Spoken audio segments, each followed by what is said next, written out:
Okay. We should be good. All right.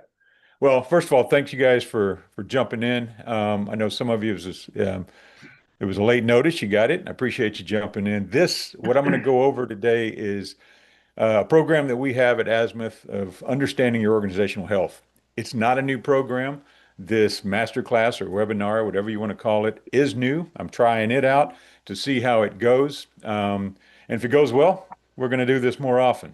But so the whole idea behind organizational health came to us as we were sitting around the table thinking about, you know, all the problems that organizations have. I go to the doctor, tell the doctor, I'm feeling kind of sluggish.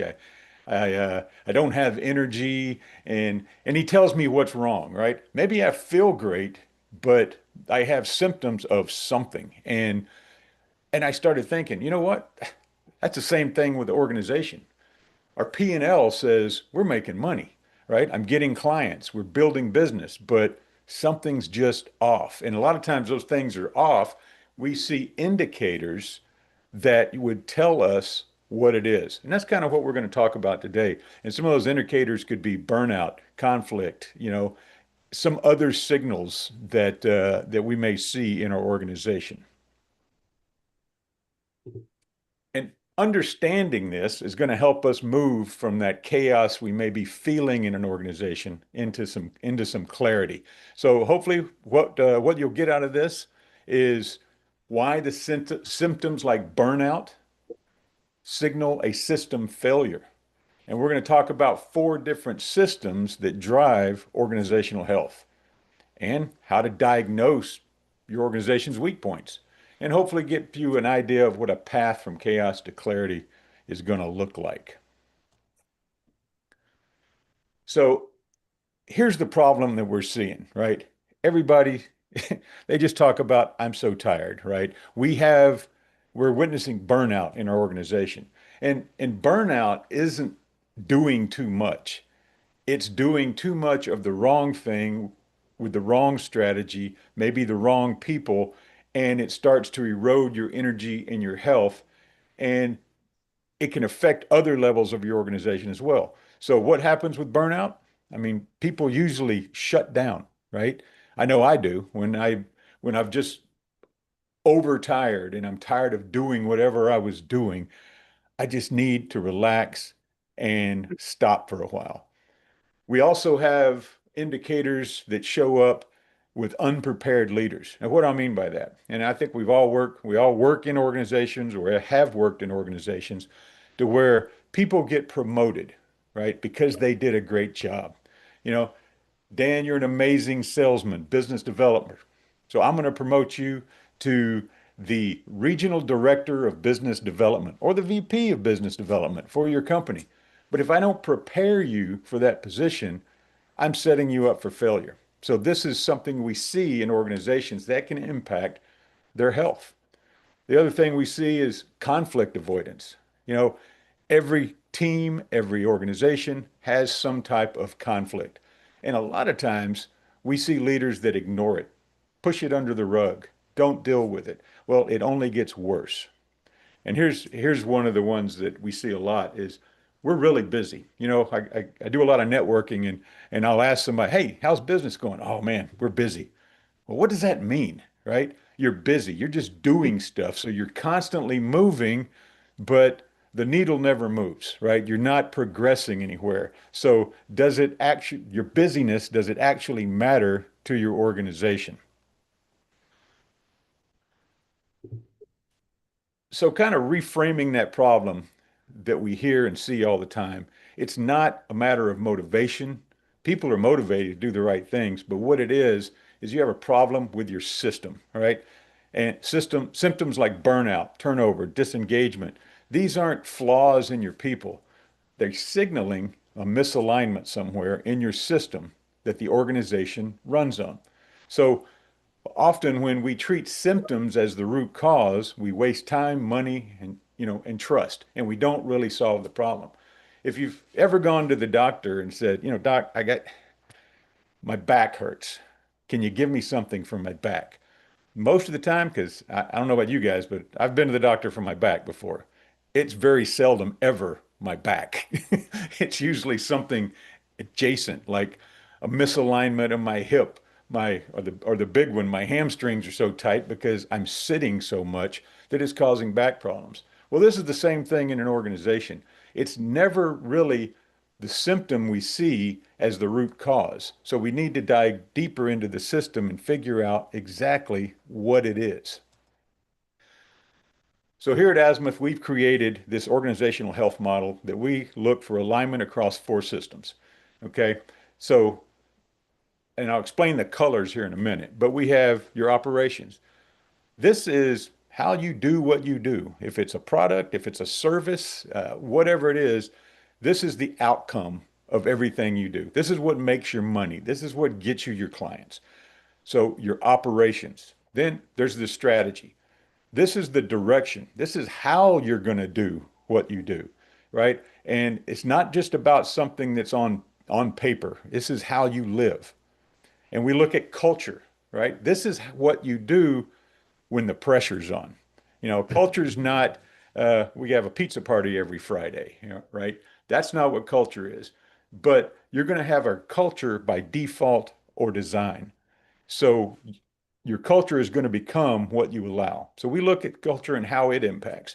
And then finally, and there's a reason we have this on the bottom of this diamond, is leadership development. We believe that leadership, everything rises and falls on leadership. So if you're failing in any of these, but especially this foundational piece, then it's going to impact the entire organization. So what we're going to do today is we're going to go through each one of these systems and understand that, if one system's weak, then it puts a strain on everything else. It's just like I mentioned, you having that back pain and you go to the doctor and you realize you got maybe a hip alignment, right? Well, if you don't fix the problem, then the other parts of your body is going to try to compensate and it's going to stress them out. Same thing in an organization. If you don't fix the root cause, it causes stress on other parts of the organization until now the whole organization is impacted. Now, the reason I have colors here, different colors, is we look at this from a red, yellow, green. Green meaning, you know what? It's great. This system is running good. We've got the proof. We've got the indicators that show it. Yellow is, we're not red yet, but we could be. And red is, man, we're in system failure. We have desperately need to fix this. And the amber is kind of trending. Which way am I trending? Am I yellow trending to red? Am I yellow trending to green? Which direction am I going? So we look at these across the entire organization. So let's talk about your operations. This is how things get done, right? So if you got a healthy organization, what does this look like? You've got clear processes, right? Everybody understands the workflow. There's no friction or it's reduced friction. You've got very defined decision rights. Who's responsible for making what decision?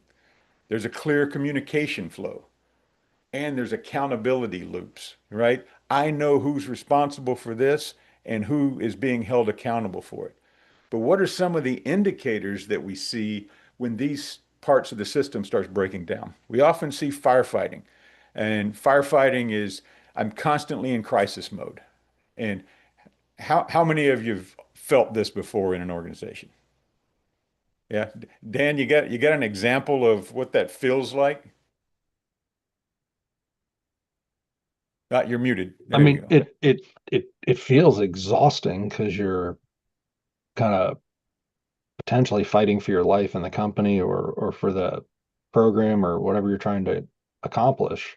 Um, and you feel like the whole organization's going the other direction.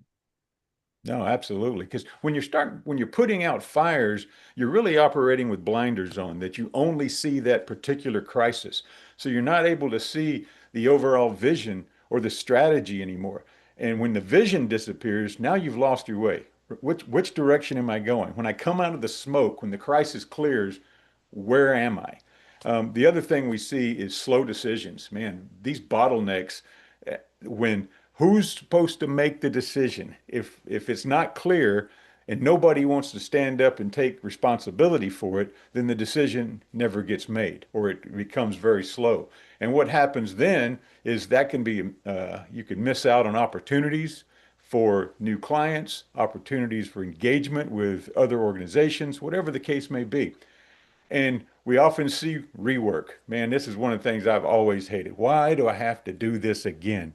Because it wasn't done right in the first place. But these are, if you're seeing that constantly, then you may have an issue within your operational system. And and like you were saying, Dan, that chronic stress. If I am constantly under stress, then I feel like I'm not progressing, but I'm working hard, right? You see me moving. I'm going to meeting to meeting to meeting, but nothing really comes out of it. I'm not showing anything. So that's some of the indicators we see in the operations system. So what happens when our operation system is weak, then it impacts everything. It can create burnout in your culture. All of a sudden, you're losing everybody. And or people, we used to see this a lot in the military when we were uh, what we would call mission focused, and we would do a surge into an activity. All of a sudden, people started going to sick call more often. Nobody in the military calls out sick, right? It doesn't work that way. But you may see this in your organization when if you're tracking it, all of a sudden, man, where is everybody today? Well, everybody's got the flu. Really? It could be based upon or caused by burnout and just stress because they're absorbing all of that. The other thing is strategic drift, right? We don't know, we lost sight of our vision, we lost sight of our strategy and our direction, so we start moving in different directions. If you've ever been if you ever watched a youth soccer team play soccer, right? It's hilarious because the kids are everywhere. There's no strategy. It's like I got the ball, I'm going to score, and then every little crowd follows them. Well, that can look the same way in a business, in an organization, is there's no clear strategy. So I start drifting because my operations are weakened and now I have no clarity of where I'm going. And I become our leaders, they become reactive, right? Leaders firefight, they don't lead.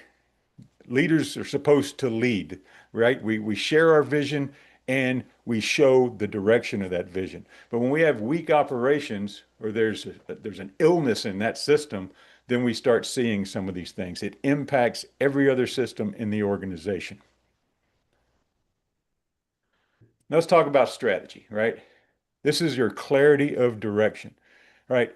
This is not a document. I know it's your strategy's written down somewhere, either on the back of a napkin or you've got a you've got a strong strategic plan written somewhere.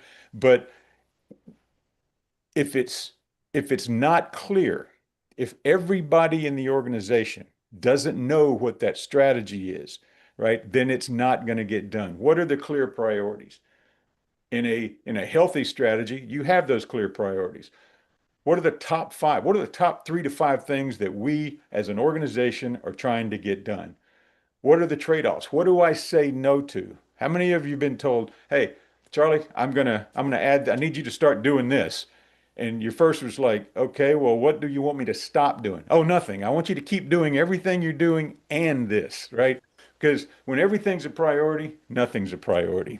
And and a lot of times organizations don't see this. Why? Because their strategy has got some illness in it.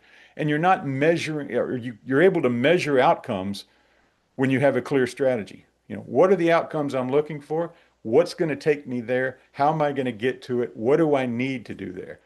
So when we start seeing breakdowns here, we see some indicators where there's competing initiatives, right? My job, my project is more important than yours because I'm not aligned to the strategy. Everything gets urgent, like I just mentioned. And leaders start interpreting goals differently. What does it mean? What's it different? But your strategy, your vision, when it's healthy, it should be from the top all the way down to the bottom, right? And many of you have probably heard the metaphor of the bricklayer, right? Guy walks up and he sees somebody laying bricks, and he asks him, "Hey, what are you doing?" "I'm laying bricks." "What does it look like I'm doing?" And he moves on down the street, and there's another guy doing the same thing. He's laying bricks. He asks him, "What are you doing?" "Well, I'm building a wall." "What does it look like I'm doing?" He goes, "All right, a little more information." Goes around the corner, another guy laying bricks. He's whistling, he's humming, and he's like, "Well, what are you doing?" "Oh man, I am building a cathedral so that people can come and sit in the presence of God." "Wow, I thought you were just laying bricks." But he understood the vision, the higher vision, all the way down to the guy laying the bricks. So in your organization, can you say the same thing about everybody that works there? I worked with a construction company a while back, and I always like to tell them, I said, does the guy digging the hole know why he's digging the hole? If he doesn't, then you've got a breakdown in your strategy and your alignment. So how can a weak strategy spread? Well, we start seeing, unclear priorities. There's no trade. What am I going to give up if I'm doing this? Where do we alter our resources? There's no measurable outcomes. And a lot of times it overloads our operations. Teams try to do everything, and end up executing nothing very well. It creates an anxious culture, right? Uncertainty starts to breed fear, gossip, and disengagement. If I'm fearful during this type of anxiousness, then what am I looking to? How is my job secure? Right? I'm starting looking to the exit, right? And then it creates guesswork in leadership. Leaders start filling that vacuum with assumptions and not alignment. Because here's the thing, here's the way our brain works, and you can't escape this no matter what environment you're in. If I don't know something, if my brain does not have clarity, it's going to fill in the gap. So, because that's part of our fight or flight response. If I don't know what that twig breaking behind me is, I'm going to assume that it's a lion or a bear and it's going to eat me. So I'm going to run, or I'm going to fill in, my brain fills in the gap because it needs the information, but it doesn't align, right? There's no lions in Northern Virginia. So, but my brain doesn't know that. I start guessing what I should do. And think about how that impacts an organization when the stress from the top starts filtering all the way down to the bottom because our strategy is unclear and our priorities are not set. All right, our third system, our culture. This is our behavior under pressure, right? Like I said earlier, this is not ping pong tables and pizza Fridays, which are all good. Okay. I got a client up in outside of Baltimore, and they do stuff every day, right? They have the opportunity to come in the morning. Wednesdays, I used to engage with them on Wednesdays, and I love it because that was the weekly team meeting. And they always brought in fresh bagels. And I'm not talking about these things they buy in the store or in the freezer. These are fresh made bagels because it was two brothers, a Jewish family that owns it. I loved going to work with them in the morning on Wednesday mornings because I'd have me a bagel before we started and I'd take one for the road. But that's not the culture, right? What do people do when things get hard? That's what our culture is. And a healthy culture looks like this. You've got strong interpersonal norms. People are getting along. It's the norm, not, oh, all of a sudden people are getting along, but only when people are happy, when I'm giving them bagels. Uh, there's a deep relational trust, right? I'm not afraid of saying something or disagreeing with you because I understand that you're gonna accept that, and our culture shows that you're gonna support my value to this conversation. And you have those direct communications patterns. We know who needs to know what, and we handle conflict constructively, right? We don't sweep it under the rug. We actually deal with it because you know what? Conflict can drive innovation if handled correctly. It can also shut down a team or an organization. What do we see when we see some breakdowns? Well, The conflict avoidance starts at every level, not just the top, but even small teams start, you know, passing each other in the hallway and not making eye contact. Kind of like I did to the Girl Scouts the other day, because I was not going to make eye contact with them because I knew I would buy Girl Scout cookies. Uh, Gossip starts replacing feedback, right? I'm no longer talking to Charlie about, a problem we may be having. I'm going to talk to Dan. Can you believe what Charlie did? That's the gossip, and it starts spreading. Um, that passive resistance to change, man, change is inevitable if you're going to grow. But if I have a breakdown in my culture, change is no longer exciting. Change feels like a weight around my neck, and we start disengaging. We heard a concept over the past few years, the quiet quitting. And that's exactly what that is I just get disengaged until I leave. You're either going to force me out or I'm going to find a way out. So that's when we're under pressure, that's when our culture shows up. Okay. We don't build our culture during pressure, we build it beforehand. And and our culture is so important, it can be a force multiplier or it can undermine everything we do. Going back to the decisions, when people avoid accountability, they defer conflict or they wait for somebody else to make the decision or to act. Again, we see the strategic confusion again. This is where it's impacting all of the systems. Without trust and within your culture, your people won't challenge unclear direction, right? What was the old thing? Used to be, um, I'll ask permit or ask forgiveness before permission. Is that still a thing in a culture, in a unsafe culture or a bad culture? Probably not, right? I'm just going to sit there and do nothing. I want people to understand that, look, if in the absence of direction, go ahead and do something and you're going to be okay. That's the culture we want to see. Well, and leaders get tired, right? They're constantly compensating for things that the culture should carry, but it doesn't always happen. A toxic culture doesn't just hurt morale. It sabotages every system it touches. All right. Now here's my favorite. Because again, everything rises and falls on leadership. So how are we developing our leaders? This is that foundational system that impacts everything astronomically. You know, if you've got a strong leadership development program, then decisions are made quick, are made timely and maturely. That's right.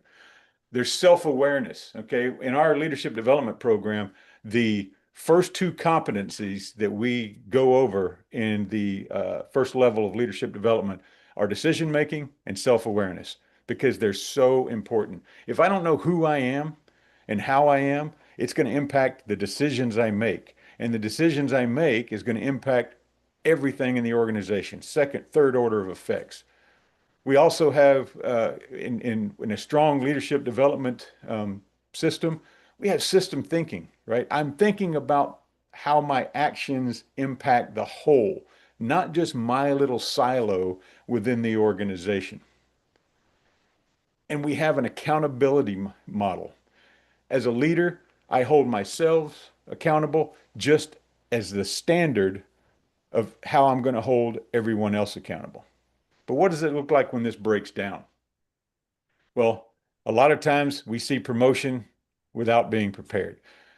One of the things I always loved about the military, and we say it all the time, so the military's got the greatest leadership development program and the worst one. But the structure and the framework is there, and that's what we've built our framework on, is we're developing you for the leader you're going to become, not the leader we think you are. And we see this a lot in corporate America where, again, somebody gets promoted for what they did, not for what we've empowered and developed them to do. So then we wonder why they fail.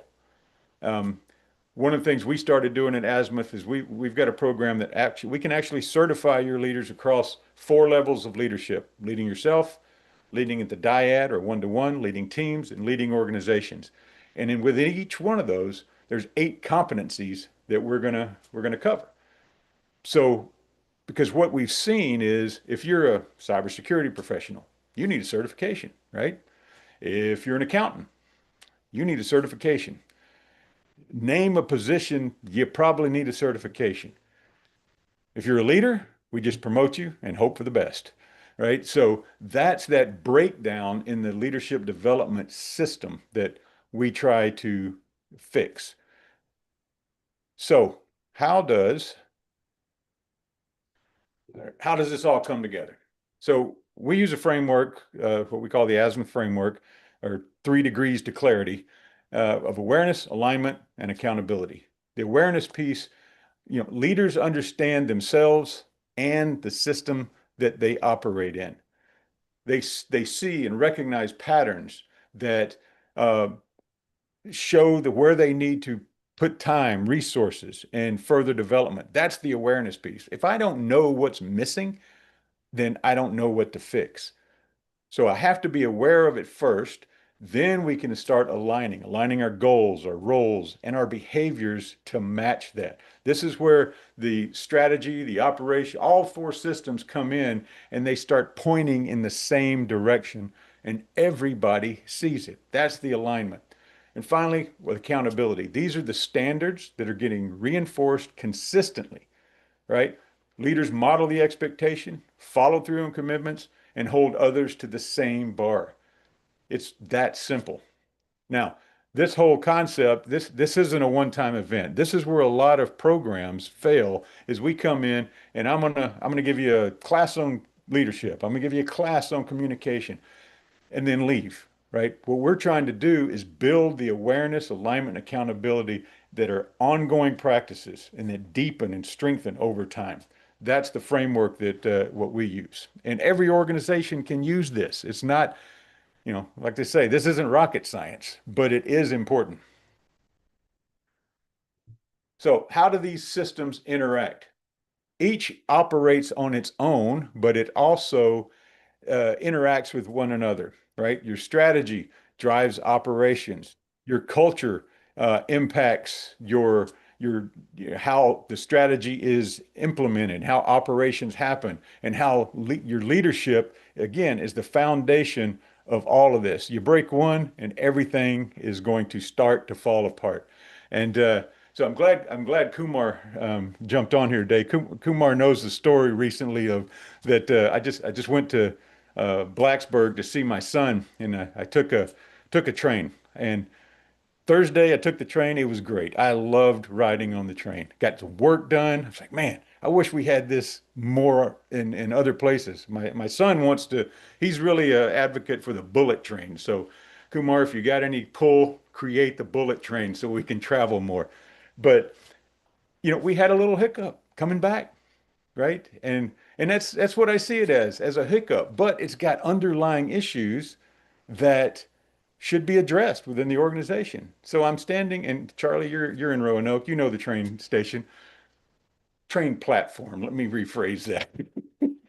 So it's 14 degrees with the wind chill, right? And my wife and I are standing out there on the platform. I'm wondering why the train isn't already here because this is the starting point of this trip. It came in earlier, no issues. Looked at my app. Train leaves at 4:23. No problem.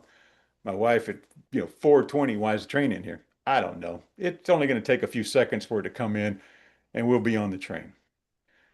4:23 passes. 4:45 passes. 4:50 passes. 5 o'clock shows up and like, no train, no update. My app still says train's leaving on time today. And as a leadership and organizational consultant, I'm going through all these little checklists. I'm like, I wonder what the problem is. I wonder if I can, I'd love to work with these guys to figure out. I'm going to call Kumar when I get back because I know Kumar's done some work on, on this. But again, it was an experience that it didn't matter how good my experience was the other day. This one just reset everything. And it's everything. You could probably point, I haven't gone into Amtrak to look, but you can probably point at every system here and find where something failed, right? And so that's the importance of understanding our organizational health, because if we don't look at it from a health standpoint, then we are not going to be able to solve the problem. We're going to constantly look to solve small issues, but they're not the root cause. So now we got Dan had to leave, and I know there's some folks probably watching the live stream, but real quick, think about this. I want you to rate your organization on operations, strategy, culture, and leadership development.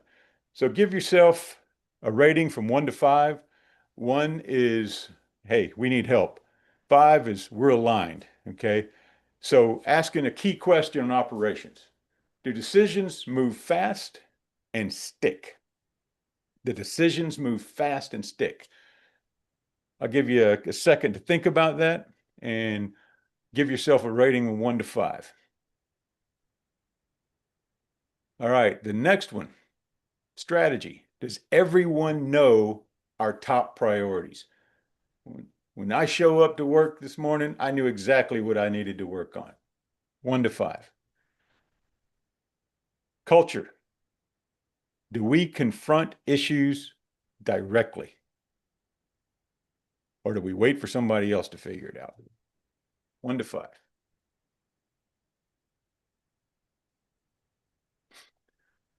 And then finally, leadership development. Are our leaders growing or just surviving? You know, I've worked with a lot of leaders that say, well, I want you to help these guys. I don't need to grow. And one of the things I love when we implement our leadership development program in organizations, that the higher C-suite are sitting in the program because they want to set the example. And hey, you know what? Maybe I need to learn something new. Maybe I need to unlearn something that I've been doing for years. Or maybe I just need to be reminded. So, but I'm constantly growing. All right. What kind of score do we give ourselves? Charlie?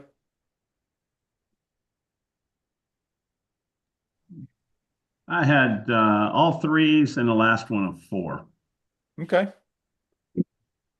And I've worked with Charlie's company, not the new one that they've bought under, but um, I can attest that that's probably true. All right, Kumar, what you got? Yeah, so I worked for that train company that you had the unfortunate experience. And Amtrak, well, this is live stream, maybe I should mention it. Anyway, I already did, so We'll bleep that one out. Amtrak is, I don't know if you've heard of the term Conway's Law, either of Uh-huh. you. So Conway's Law, it says that the company mirrors its organization. The communication of the company mirrors its organization. So Amtrak, like any big, huge enterprise, is comprised of many different divisions, departments, and so on, and they're not aligned, right? So when you talk about strategy, and I forget the other quadrants in your bubble there, it's really a, yeah, sort of, it's grown over time over the last 50, 60 years into this big company, this big organization, and they're not talking to one another. Mhm. And so it results in the kinds of experiences that you got, when crisis hits, when there's a weather Yeah, outage, these systems aren't engineered to communicate with one another. So the message you got is from one system, even though the train never showed up.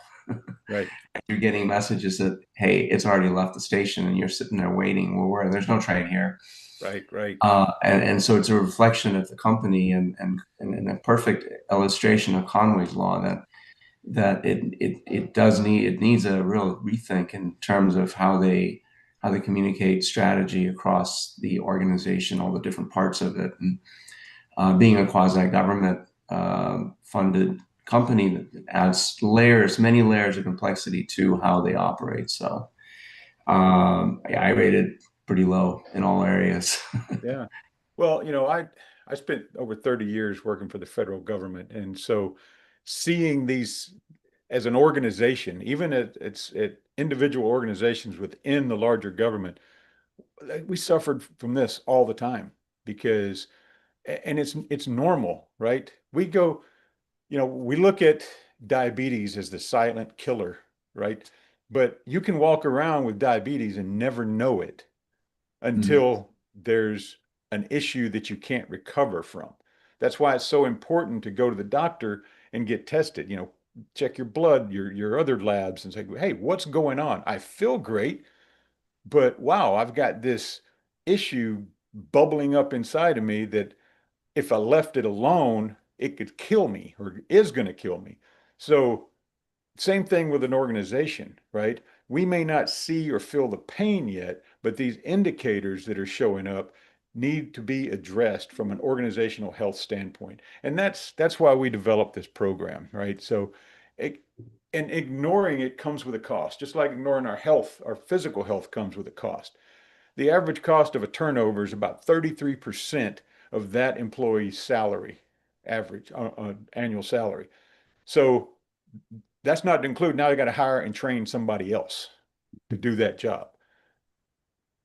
Disengaged workers, according to a Gallup poll, 63% of our employees are disengaged when they should be, selling our service, providing a product, whatever the case may be, making the organization successful and profitable. And we have a 50% strategy failure due to poor alignment, not poor ideas. We got great ideas, but nobody has them aligned. So this is why we believe that the leadership piece is so important. It's not just a soft investment. It's the infrastructure within your organization. It's the ecosystem that drives all the other systems. So one of the things we're developed and are still developing is what's called the organizational vitality snapshot. Okay. It's an assessment that, we send you a link, you take the assessment, and it looks across all four systems and evaluates where are you on here? Where are the friction points? And help you design a roadmap to solving and addressing these issues. So by attending today or signing up, I know I've got some folks that signed up and are probably watching. I'm going to send you guys a link and let you take this organizational snapshot. Love your feedback to see, how it resonates. Did you feel like it was spot on? Do we need to change anything? Because what we want to do is help you to move from the space of chaos into clarity.